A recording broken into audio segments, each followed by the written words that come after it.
more PlayStation 5 rumors. Ooh. Right? We all love those. Is it confirmed that it's called the PlayStation 5 now? The track record of the numeral system is pretty well established. Okay. They could make that work. Yeah. Actually, there were a lot of people saying there's no way they were gonna name the PS4 the PS4 because 4 is a very bad luck number in a lot of Asian cultures. Well, also, we don't have a PlayStation 1, right? It was just PlayStation. Yeah. It was PlayStation, but then when they did the tiny one, that was called the PS1. Oh, okay.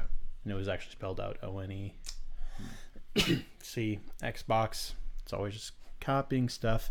But the PlayStation 5, we've got some really promising rumors. Hopefully they turn out to be a lot more than rumors. NAC 3. That would be the one. No, it would be, there is a patent that appears that through emulation, but it's not just going to be normal software emulation, it's going to be a step up. We might actually have backwards compatibility for all of PlayStation. Not, of course, excluding PSP and Vita. So PS1, PS2, PS3, PS4. Yep. And the reason for that is there is I believe that it's I've got the article here, but it's a very large article with a lot of different rumors handling it. So the PS5 is probably going to be more or less an upgraded version of the PlayStation 4. So it's going to be basically going to have PS4 compatibility built in. It's going to probably use the same x86 architecture. You're just going to have, upgrades to the specs. A lot of people are saying that the Ryzen class processor is going to be in both the PS5 and the next Xbox. So, but that's not really saying anything as far as backwards compatibility goes. Yes. Did you say Xbox? Next Xbox. Oh. But I think we just gave Microsoft an idea. Xbox X. The Xbox X. Well, there's already the Xbox One X. But just X. It's Xbox 10. Sure it is. Oh, wow. Yeah. There is I believe it's called a field programmable chip or field programmable method of basically tricking hardware into thinking that it is another piece of hardware. If that makes any sense. This is used in, have you guys heard of the very upper, it's a very expensive NES made by Analog. I believe it's called the Analog NT. So when it first came out, it was $500, and this is basically just an HD version of the NES. Played NES carts, HDMI, but lots and lots of options as far as emulation goes. But it was a field programmable chip in there, which basically tricked the chipset into thinking that it was an NES. So it's like basically the way to do emulation to get the closest possible, or basically perfect emulation. And if you're working with a powerful enough chipset, you can emulate pretty much anything. You just have to have the right programming in there. So it's not software emulation, it's hardware emulation, and it's kind of this new thing that has come up in recent years. So if they were to do that on the PlayStation 5 and make everything just work with it, I honestly think that at this point they kind of need to do something like that, because with Xbox and Microsoft and what they've done, not just with Game Pass, but they basically came out with the Xbox One saying this is not going to be able to play original Xbox and 360 games, but they did it anyway. Like, they just kind of made it work. If Xbox continues to do that and also makes the new games with the new game studios that they're acquiring, I think that could give PlayStation more than a run for its money. What do you guys think? I mean, I think it just goes back to what we've been saying for a long time, is that I think backwards compatibility, like all the way back, is kind of a necessity at this point, because what more can you really do, to upgrade, like as far as specs go, So, It's just adding value to it. Yeah. And right. the argument that, well, not everyone's going to want to use it, to me is a silly argument. That's kind of like saying, why sell extra PlayStation 4 controllers when not everyone does couch co-op? Yeah. It's like, well, you give people the option. A lot of people didn't buy a PlayStation VR. That didn't stop them from making it and continuing to produce PlayStation VR hardware and games. So to me, that's not a valid argument. It's just giving value to people who do have a game collection that they can go back to. Yeah.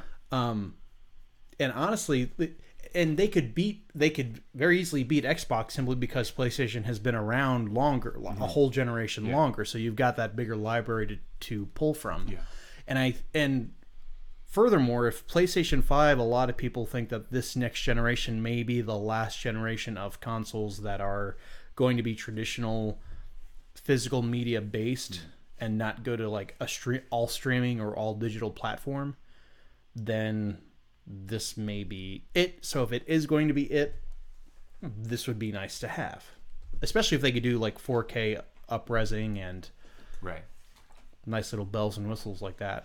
What do you think, Matt? I don't know.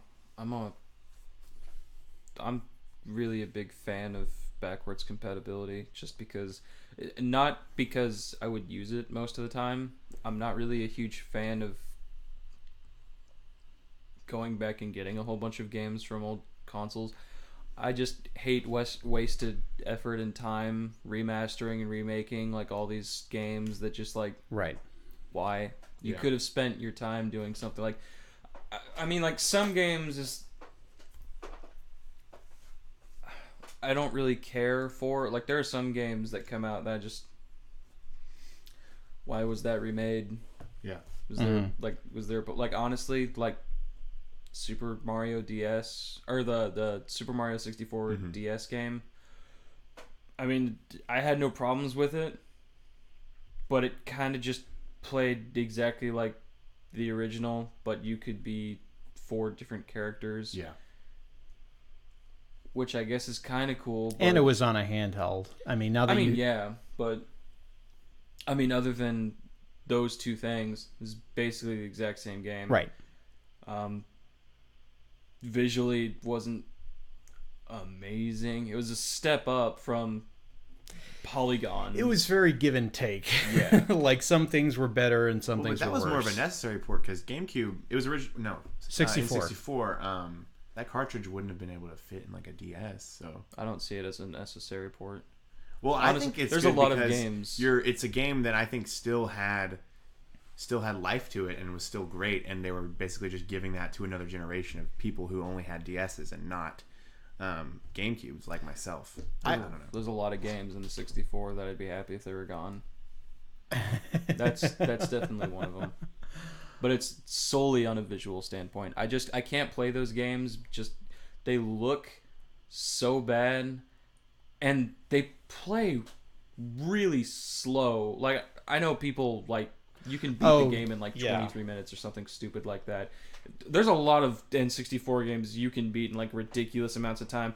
I'm not going to put the time and effort into that. If I'm going to play a game, I want to play the game the way it was meant to be played. If I want to have fun with it, then maybe I'll go back and do it.